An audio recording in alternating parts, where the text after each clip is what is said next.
Hello friends, welcome to my first vlog. आणि आज बाप्पांचा 5वा दिवस आहे आणि आता सकाळी 9 वाजलेले आहे आणि आपण आरतीची तयारी करणार आहोत. तर हा बघा, बाप्पांच्या आरतीसाठी गुलाबाच्या फुलांचा हार किती सुंदर आहे आणि हा हार माझ्या भावाने त्याच्या हाताने स्वतः बनवले. तर आता मी बाप्पांना हार देखील घालून घेतलेला आहे आणि माता रुद्र सिद्धीला फुलं वाहून घेतली आहे. त्यानंतर हा बघा दीपा जो मी काल नवीन आणले कसा आहे.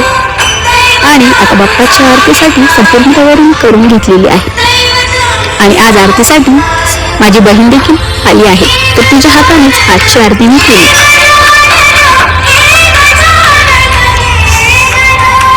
त्यानंतर मी काल साईबाबांची नवीन मूर्ती घरी घेऊन आली होती, ज्या मूर्तीची प्राणप्रतिष्ठा आज मी करणार आहे. तुम्ही देखील जर नवीन मूर्ती देवाची घरी घेऊन येत असाल तर तिची प्राणप्रतिष्ठा करूनच देवघरात ठेवा. त्यानंतर मूर्ती देवघरात लाल कपड्यावर ठेवायची आहे आणि साईबाबाच्या मूर्तीला अष्टगंध लावून घेतले आणि त्यानंतर साईबाबांना पिवळे कलरची फुलं मी वाहून घेतलेली आहे. त्यानंतर बाप्पांसमोर छोटीशी फुलकी लागण्याची आली आणि आता मी रेडी होऊन जात आहे माझ्या मैत्रिणीच्या घरी. तिच्या घरी आहे गौरी गणपती. गौरी गणपतीच्या दर्शनासाठी मी माझ्या मैत्रिणीच्या घरी गेले होते आणि तिथे जाऊन मी दर्शन केले आणि मग तिथून येतानाच माझ्या मावशीच्या घर रस्त्यामध्ये होते. तर येता येता मी माझ्या मावशीच्या घरी गेले.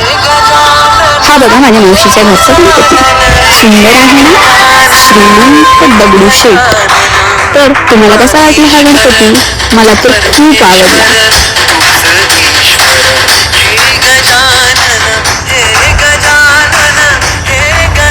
त्यानंतर मी गणपतीसोबत फोटोज व्हिडिओज काढून घेतल्यानंतर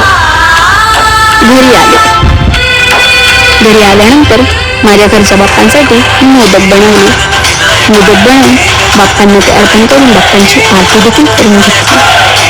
आता बाप्पांची आरती झाल्यानंतर रात्रीच्या जेवणासाठी मी आणि माझा मित्र जेवणासाठी बाहेर गेलो. क्रांतीचं जवळचं हे हॉटेल आहे, हॉटेल मेवाड. तिथे जाऊन मी मटकत 2-3 फोटो आणि व्हिडिओज काढून घेतले. त्यानंतर तुम्ही बघू शकता हॉटेल किती सुंदर होतं, त्याचं स्ट्रक्चर मला खूप आवडलं. त्यानंतर आम्ही जेवणात छोले भटोरे आणि चायनीज देखील मागवलं होतं आणि इथल्या जेवणाची टेस्ट खूप छान होती आणि मला खूप आवडली.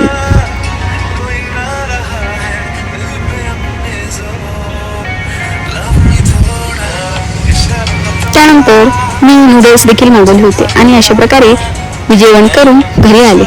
तर तुम्हाला कसा वाटला हा नवीन ब्लॉग मला नक्की सांगा. थँक्यू.